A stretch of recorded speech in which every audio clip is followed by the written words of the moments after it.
Hola chicos, espero que se encuentren muy bien y bienvenidos a esta nueva clase. En la clase anterior definimos un nuevo concepto que fue el de espacio vectorial. Grosso modo les decía que un espacio vectorial era un conjunto de elementos junto con dos operaciones, una que llamamos suma, la otra que llamamos producto por escalar, y para eso necesitamos un conjunto de escalares. En nuestro caso estamos suponiendo siempre que es el conjunto de los números reales.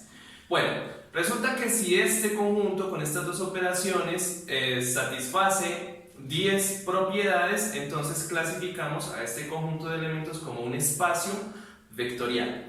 El día de hoy vamos a definir un nuevo concepto, pero está muy relacionado con este concepto de espacios vectoriales, y es el de subespacios vectoriales. Y nos vamos a encargar también de definir otro par de conceptos ya más referidos a las operaciones entre los elementos.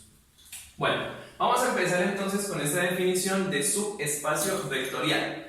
Resulta que si nosotros contamos con un espacio vectorial, que lo voy a llamar V, y además tenemos un subconjunto H, ¿sí? Este subconjunto H de V, entonces puede suceder algo muy interesante. Puede suceder que este subconjunto H, con las mismas operaciones de suma y producto por escalar que teníamos en V, este subconjunto más pequeño puede ser en sí mismo un espacio vectorial. Es decir, puede que si me quedo solo con los elementos de H, ¿sí? En general, más pequeño, si me quedo solo con los elementos de H y con las mismas dos operaciones, puede ser que me satisfaga las 10 propiedades de espacio vectorial. Si eso sucede, entonces vamos a decir que H es un subespacio vectorial de V. Gráficamente, ¿cómo nos podríamos imaginar eso?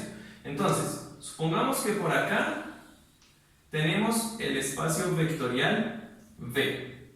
Bueno, resulta que este espacio vectorial pues tiene una operación de suma y tiene una operación de producto por escalar. Entonces este conjunto con estas dos operaciones vamos a suponer que es espacio vectorial, y puede ser que por acá tengamos un subconjunto que lo voy a llamar H.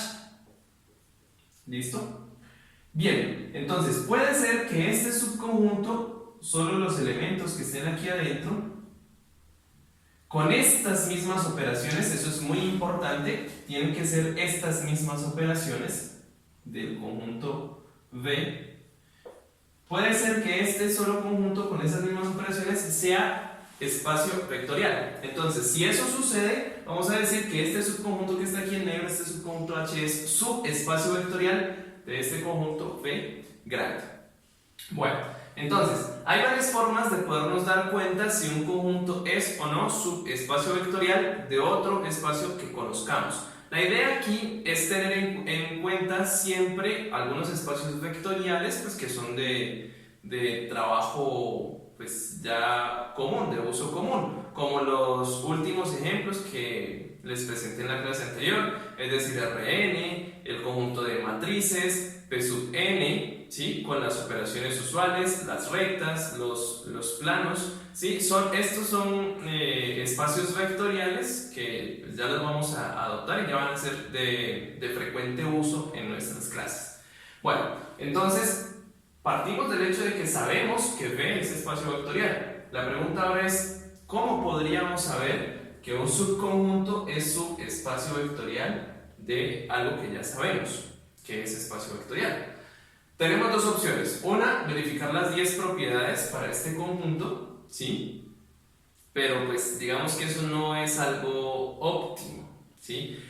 Voy a presentarles a continuación un resultado que nos va a permitir caracterizar estos subespacios de una manera un poco más fácil y un poco más rápida. Entonces vamos a ver el teorema.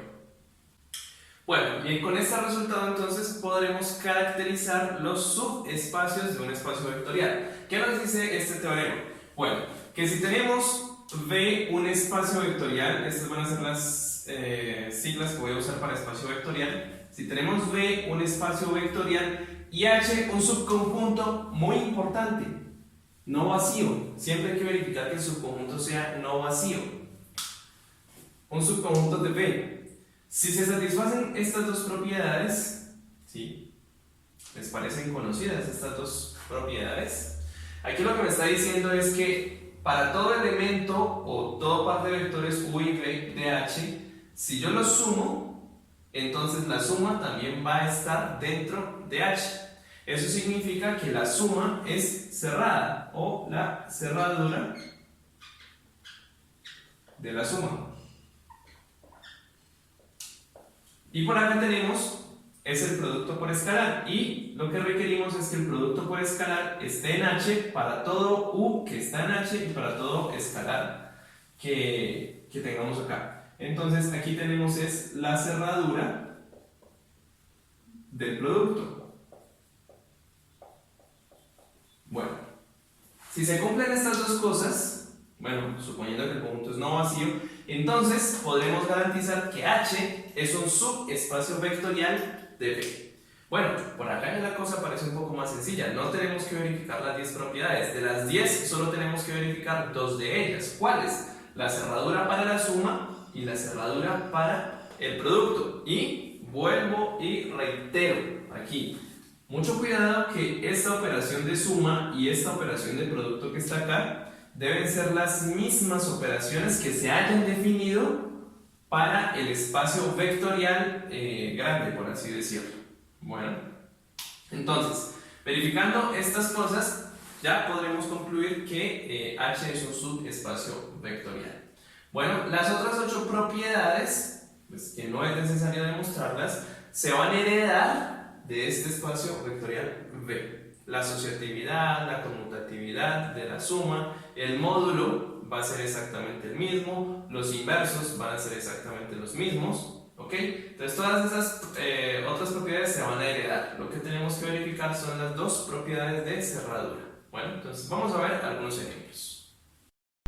Bueno, vamos a empezar con un ejemplo que es válido para cualquier espacio vectorial. Bueno, entonces vamos a suponer que V es cualquier espacio vectorial.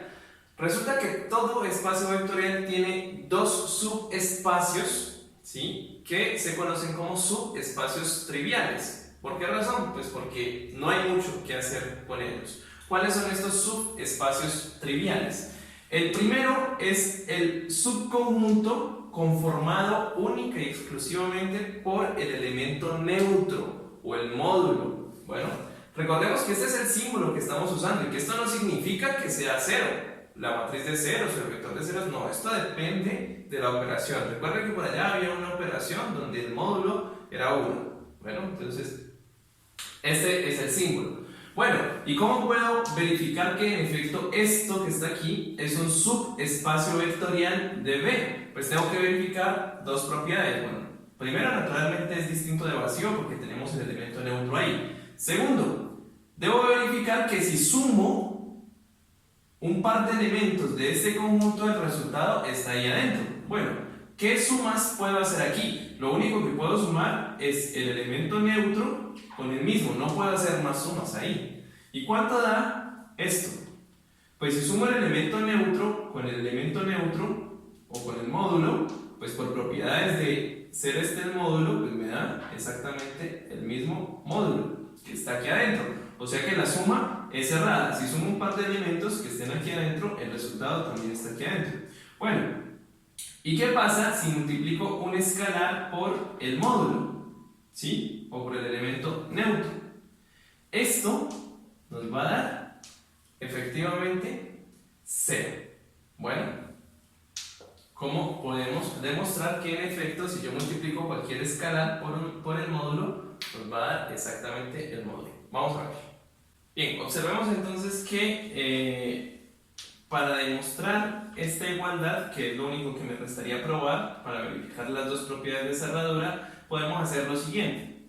Observen que alfa multiplicado por el módulo es lo mismo que alfa multiplicado por la suma del módulo con el mismo módulo, de acuerdo a esta propiedad que tenemos acá. Simplemente hacemos una sustitución. Usando la propiedad distributiva del producto sobre la suma,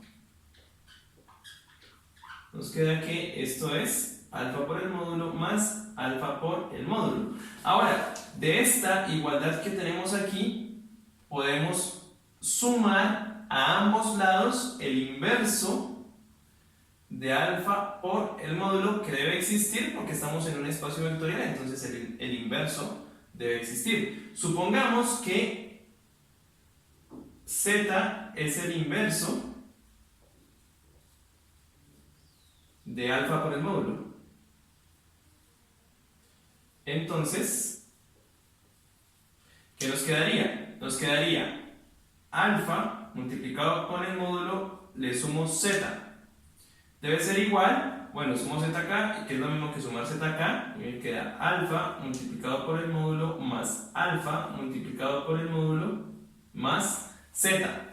Resulta que aquí puedo aplicar la propiedad asociativa de este lado derecho, ¿sí? Que también la tenemos porque estamos en un espacio vectorial. De este lado, si tengo alfa por el módulo y le estoy sumando z, pero estoy diciendo que z es el inverso aditivo, entonces esta cantidad que está acá nos debe dar el 0 o el módulo del espacio. Entre tanto, en este lado de acá me va a quedar lo que asocié aquí es el módulo, y por acá me queda alfa multiplicado por el módulo. Bueno, y de ahí, ¿qué puedo inferir? Pues que del lado izquierdo tengo el módulo o el 0 del espacio vectorial, y por acá tengo un elemento sumado con el módulo. Por las propiedades del módulo, pues me queda el mismo elemento, alfa multiplicado por 0. Entonces, de esta manera podemos verificar que en efecto este producto nos da el mismo módulo. Bueno, entonces he verificado propiedad 1 y propiedad 2 para demostrar que esto es un subespacio de V. Bueno, y el otro subespacio trivial es V mismo. ¿Por qué razón? Ya tenemos como hipótesis que V es un espacio vectorial y sabemos además que un conjunto es subconjunto del mismo, en particular pues es el mismo conjunto.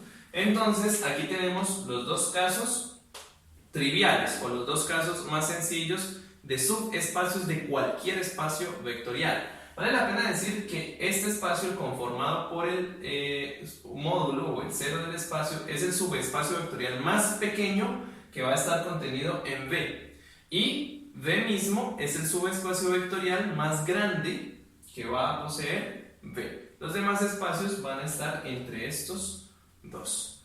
Vamos ahora con otro par de ejemplos. Bueno, aquí ya estamos trabajando entonces con otros elementos. En este caso estoy considerando que V es el espacio vectorial de matrices de orden n, ¿sí? Y asumimos que tenemos las operaciones usuales. Y estoy asumiendo que H es el conjunto de todas aquellas matrices con una característica. Y es que estas matrices son diagonales. Bueno, la pregunta es, ¿será que H es un subespacio vectorial de V? Bueno, entonces tengo que verificar tres cosas, ¿sí? Primero, que H es distinto de vacío. ¿Y cómo pruebo que H es distinto de vacío? Simplemente muestro un ejemplo de alguien que viva en H, ya que una matriz diagonal, por ejemplo, que viva en H, puede ser la matriz identidad, la matriz con unos en su diagonal y ceros en las demás posiciones. La matriz identidad de orden n, ¿sí? Porque ese es el tamaño que tenemos aquí. Es una matriz diagonal y por lo tanto va a ser un elemento de H. Bueno, segundo, debo demostrar la cerradura para los elementos que viven en H. Entonces supongo dos elementos, sean A y B, elementos de H. Bueno, ¿cómo deben ser A y B? Pues A debe ser una matriz de tamaño n por n, diagonal. Y como ya lo habíamos dicho en la clase anterior, aquí tenemos elementos genéricos. 2, 2, 0, 0. Bueno, así sucesivamente, por acá 0, 0, 0. Y el último elemento A sub n, n. Bien. Bueno. Y V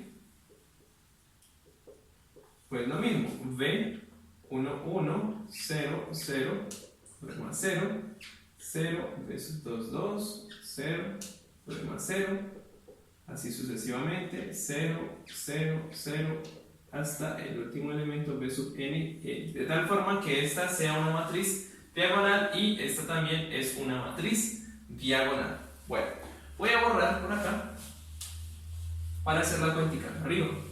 ¿Quién es A más B? Resulta que A más B, como estamos considerando la operación usual, la suma usual entre matrices, entonces sumo elemento a elemento, componente a componente. Entonces, ¿qué me queda? Primer componente con primer componente, A1, 1, más B1, 1, luego sigue 0 más 0, que es 0, el que sigue 0, así sucesivamente. La segunda fila, 0, luego A1, A2, 2, perdón, más B2, 2, luego 0, y así sucesivamente. Cuando sume todos los ceros, pues me va a dar 0. Por acá, por acá, por acá. Y al finalizar, pues voy a tener las últimas componentes de cada matriz. A sub nn más B sub nn. Bueno. Y observen que esta matriz que me quedó aquí, la suma de estas dos, es nuevamente una matriz diagonal. Y como esta es una matriz diagonal, nuevamente, entonces pertenece al conjunto H. Es decir, que la suma de dos matrices diagonales es nuevamente una matriz diagonal. Por lo tanto, la suma es cerrada. Y lo último que hay que verificar es que el producto por escalar sea cerrado. Bueno, entonces, voy a borrar aquí. Asumimos esta misma matriz. Si alfa pertenece a los reales, es un escalar, entonces ¿cuánto me da alfa multiplicado por A? Bueno, es multiplicar esta matriz por alfa. Entonces se multiplica componente a componente. Pues naturalmente va a quedar alfa en la diagonal. Los demás elementos, como son ceros, pues van a ser 0. Entonces, alfa A1, 1, luego 0, 0, 0, alfa, perdón, aquí no es alfa, aquí es 0. 0. Aquí es alfa A2, 2, 0, así sucesivamente, luego 0, y lo mismo por acá, 0, 0, 0, hasta la última componente, alfa A, N, N. ¿Bueno? Entonces, aquí tendríamos la matriz alfa por A, también es una matriz diagonal, y como es una matriz diagonal, entonces también está en H, porque esa es la característica de H, las matrices diagonales. Entonces, ya verifiqué las tres cosas: que era vacío, que era distinto de vacío, que si sumo dos matrices cualquiera, su suma también es una matriz diagonal, y que si hago el producto por escalar con cualquier matriz, también va a vivir en el conjunto H. Entonces, de acuerdo al teorema de caracterización, ya podríamos garantizar que H, el conjunto de matrices diagonales de tamaño n por n, es un subespacio del conjunto de todas las matrices de tamaño n por n. Bueno, en este ejemplo, entonces ya vamos a trabajar con el espacio vectorial de los polinomios, en este caso de grado menor o igual que 2. Y vamos a probar que el subespacio, en este caso, va a ser el conjunto de todos aquellos polinomios, de tal manera que cuando los evalúe en 0, el resultado me va a dar 0. ¿Sí? Entonces, esa es la característica de este subconjunto. Polinomios que cuando los evalúe en 0, el resultado me da 0. Bueno, entonces, primero, este subconjunto es distinto de vacío. ¿Por qué razón es distinto de vacío? Bueno, hay que dar un ejemplo. Se me ocurrió, por ejemplo, el polinomio 2x. Este polinomio, miren que está en H. ¿Por qué razón? Evalúen el polinomio en 0. Sustituyen aquí por 0, nos queda 2 por 0, que nos da 0, que es la condición que me piden acá. Entonces, ya, el subconjunto es distinto de vacío. Ahora tengo que verificar la cerradura para la suma. Entonces, para eso, supongo dos elementos que están en H, ¿sí? Si están en H, entonces, ¿qué sucede? Pues que, primero, ambos son de grado menor o igual que 2. Y segundo, P evaluado en 0 es 0 y además Q evaluado en 0 también da 0, porque esa es la característica de todo el que vive en H. Por lo tanto, ¿qué es P más Q evaluado en X? ¿Sí? De acuerdo a lo que sabemos del álgebra y de los polinomios, pues esto es P de X más Q de X. Por lo tanto, P más Q, que sería la suma de los dos polinomios, evaluado en 0, ¿cuánto nos da? Pues P evaluado en 0 más Q evaluado en 0. Pero esto es P evaluado en 0, por esto de acá es 0. Y Q evaluado en 0 es 0. Y 0 más 0 pues es 0. Por lo tanto, P más Q evaluado en 0 me da 0. ¿Qué quiere decir eso? Que P más Q pertenece a H. La suma de los dos polinomios es un nuevo polinomio, ¿sí? Pero además cumple la característica que cuando lo evalúe en 0 me va a dar 0 y eso hace ya que inmediatamente esta suma viva en H. Por lo tanto, la suma de estos polinomios es cerrada, teniendo como referencia el conjunto H. Bueno, y análogamente, si alfa es un número real, ¿sí? Y suponemos P en este conjunto H con esta misma característica, entonces, ¿qué es alfa por P evaluado todo en 0? Pues alfa por P evaluado en 0, de acuerdo a lo que conocemos de polinomios, es alfa por P evaluado en 0. Este alfa es un número real, recuerden. Entonces, por eso puedo hacer esto. Pero P evaluado en 0 es 0, o sea que esto me queda alfa por 0. Y alfa por 0, pues naturalmente es 0. De ahí que alfa por P también está en H, porque es un nuevo polinomio que al evaluarlo en 0 me da 0, que es la condición para aquellos que viven en H.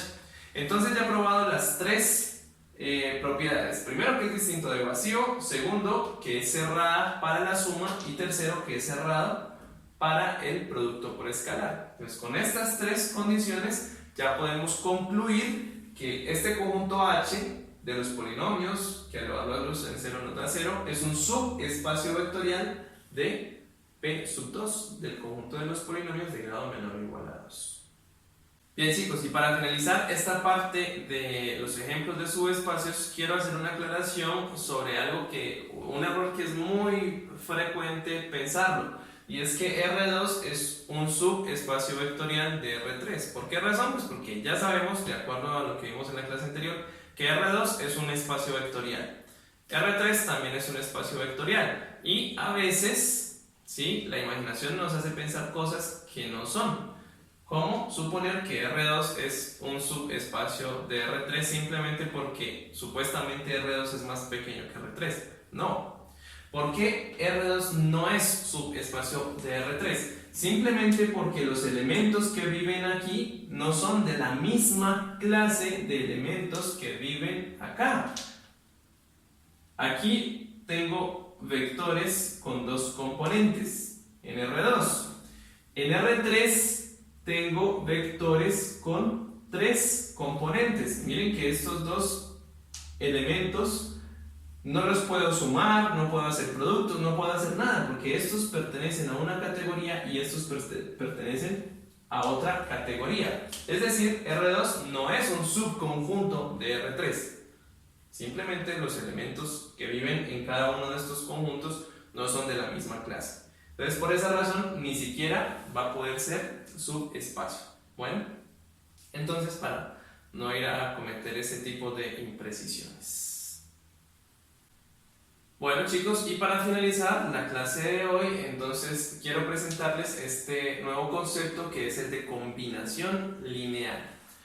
Bien, aquí vamos a suponer nuevamente que V es un espacio vectorial, que tenemos una cierta cantidad de elementos de V, ¿sí?, Creo que no lo había mencionado antes, pero cuando estamos trabajando en un espacio vectorial, sin importar de qué clase sean los elementos, vamos a decir que son vectores, los llamamos vectores, ¿sí? Así sean polinomios o matrices o lo que sea. Si estamos trabajando con un espacio vectorial, los elementos se llaman vectores. Entonces, si tengo n vectores y tengo la misma cantidad de escalares, entonces, ¿a qué vamos a llamar combinación lineal? ¿Sí? Vamos a llamar combinación lineal a toda esta operación que tenemos aquí. ¿Y qué es esto? Observen que cada vector está multiplicado por un escalar. Cada uno de los vectores que tengo aquí está multiplicado por cada uno de los escalares que tengo allá. Y luego simplemente hago la suma de todos estos elementos. Entonces, a todo esto que está aquí se le va a llamar combinación lineal de los vectores v1, v2, v3 hasta vn. Bueno, ya cuando haga todos estos cálculos y toda esta operación y ya saque todas las cuentas, pues naturalmente esto va a ser igual a un vector que lo voy a llamar v, ¿sí? En este caso. Entonces, cuando suceda esto, vamos a decir que este vector v es combinación lineal de los vectores v1, v2 hasta v sub n. ¿Ok? Entonces, v es combinación lineal de todos estos vectores y esto es lo que se llama combinación lineal. Bueno, entonces, aquí tengo un ejemplo, ya en R3. ¿Qué podemos ver aquí? Que aquí tengo un vector que lo voy a llamar v1, acá tengo otro vector que lo voy a llamar v2, y miren que lo que estoy haciendo es que v1 está multiplicado por un escalar, v2 está multiplicado por otro escalar, y luego pues realizo la suma. Si yo tapo aquí, aquí lo que tendría es una combinación lineal de este vector y este vector que está acá. Entonces, en este caso hay una combinación lineal de esos dos vectores, y ya. ¿Sí? Esa es la definición de combinación lineal. Ahora bien, ya cuando hago todos los cálculos y todas las cuentas, ustedes pueden ya multiplicar esto por esto y sumarlo con lo que les dé acá. Va a dar este vector que tenemos acá. Y resulta que si a este vector lo llamo v, ¿sí? Entonces, v minúscula, entonces, ¿qué es lo que decimos aquí? Aquí lo que decimos es que este vector que está acá es combinación lineal de estos dos vectores que están acá. Y eso va a ser importante posteriormente. Nos va a interesar saber cuándo uno o varios vectores son combinaciones lineales de uno o más vectores. Vamos a ver otros ejemplos ya en matrices y con polinomios. Y aquí tenemos estos ejemplos entonces en el conjunto de matrices, en este caso matrices de tamaño 2×3, estamos asumiendo las operaciones usuales, y acá el conjunto de polinomios de grado menor o igual a 3, también con las operaciones usuales.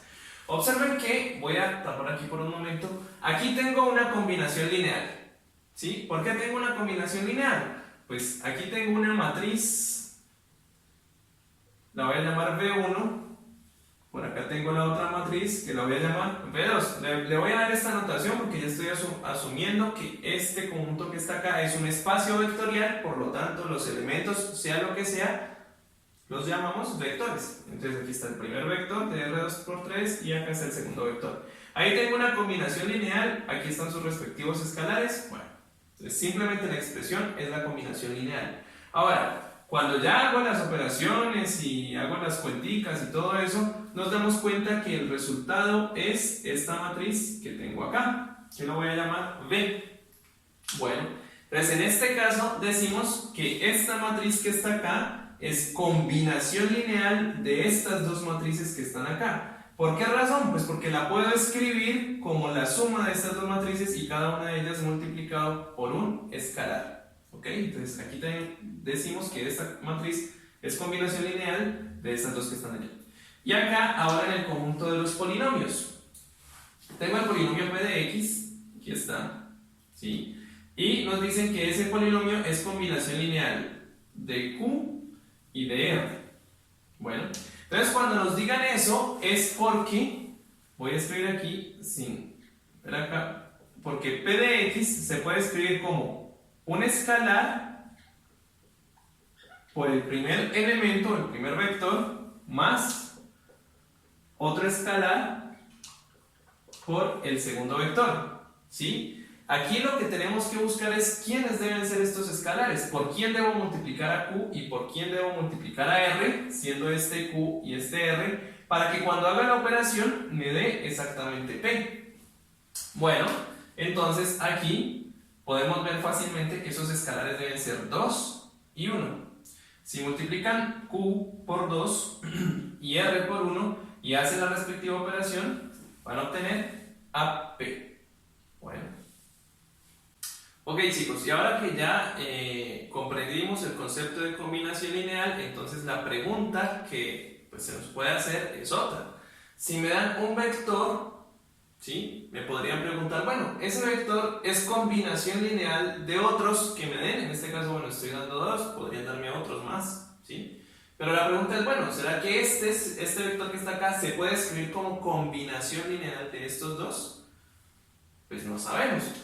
La respuesta hacia este vector que está aquí, lo llamo B. ¿Cómo puedo hallar yo respuesta a esta pregunta? Pues si la respuesta es sí, es porque deben existir un par de escalares que cuando multiplique el primer escalar por B1 y lo sume con el segundo escalar multiplicado por B2 y haga esta operación, pues me tiene que dar exactamente esto que está acá. Entonces tengo que ver si estos escalares que están acá existen. Tenemos dos caminos, agarrarnos a probar y a poner números aquí, ¿sí? Que creo que no es algo muy efectivo, o plantearnos un problema para poder hallar este lambda 1 y este lambda 2, o de concluir que definitivamente no van a existir. Bueno, ¿cómo nos planteamos ese problema? Pues simplemente tenemos que verificar si el vector B, este que está acá, se puede escribir de esta manera, como combinación lineal de B1 y B2. Entonces, eso es lo que he hecho aquí. ¿Será que esta combinación lineal de estos dos vectores, que son los dos vectores que tengo acá, con sus respectivos escalares y al hacer la respectiva suma, ¿será que eso me va a dar igual en algún momento a este vector B que está acá? Es la pregunta. Bueno, a partir de aquí empezamos a hacer una serie de procesos ya algebraicos donde vamos a utilizar las herramientas que aprendimos previamente. Bueno, aquí hago el producto entre los vectores y hago la suma de estos dos elementos que tengo acá. Al hacer la suma de estas dos cosas, voy a obtener este resultado que está acá. ¿Sí? Ustedes lo pueden hacer allá despacio en sus casas. Entonces, obtienen este resultado. Resulta que quiero que esto sea igual al vector que me están preguntando acá, menos 1, 3, 4. Bueno, entonces, para que esto sea igual a esto, pues este primer elemento, esta primera entrada debe ser igual a menos 1, esta segunda entrada debe ser igual a 3 y esta tercera entrada debe ser igual a 4. De tal manera que voy a tener un sistema con 3 ecuaciones, una ecuación por cada una de estas entradas y 2 incógnitas. ¿Cuáles son las incógnitas? Lambda 1 y lambda 2. Bueno, escriban ustedes su sistema de ecuaciones y pues nosotros ya tenemos herramientas para resolver los sistemas de ecuaciones. Cuando ustedes vean la matriz ampliada de ese sistema que van a obtener, les va a quedar exactamente esta matriz. Y observen, y no es casualidad, que los vectores de la matriz de coeficientes son exactamente los mismos vectores que tengo acá, los vectores B1 y B2. Y el vector de términos independientes es el vector por el cual me preguntan, ¿será que este vector es combinación de estos dos? Entonces, en general, de esta manera, resolviendo este sistema de ecuaciones, vamos a poder dar respuesta a esa pregunta. ¿Por qué razón? Ustedes ya tienen técnicas para resolver el sistema, método de eliminación de Gauss o Gauss-Jordan, como quieran. Si encuentran la solución, ¿sí? De hecho pueden ser infinitas soluciones, no lo sabemos, pero nos interesa con que haya pues, por lo menos una. Si encuentran solución, entonces aquí reemplazan por alfa 1, lambda 1, perdón, y lambda 2 y dicen, listo, sí, encontré para estos valores, sí lo puedo escribir como combinación lineal, entonces la respuesta es sí. Pero puede suceder que este sistema no tenga solución. Y si no tiene solución, entonces la respuesta que se debe dar es no. Este vector que está aquí no es combinación lineal de estos dos. ¿Por qué razón? No existen un par de escalares de tal forma que al ponerlos yo aquí me dé como resultado de esto el vector que está acá. Entonces, todo se resume a resolver este sistema de ecuaciones. Bien, entonces con esto cierro esta sesión y esta clase referente a los subespacios vectoriales y sobre todo a este concepto que va a ser muy importante en lo que vamos a ver posteriormente, que es el de combinación lineal. Ok chicos, eso fue todo por el día de hoy. Espero que hayan disfrutado la clase y nos vemos en una próxima oportunidad. Bye.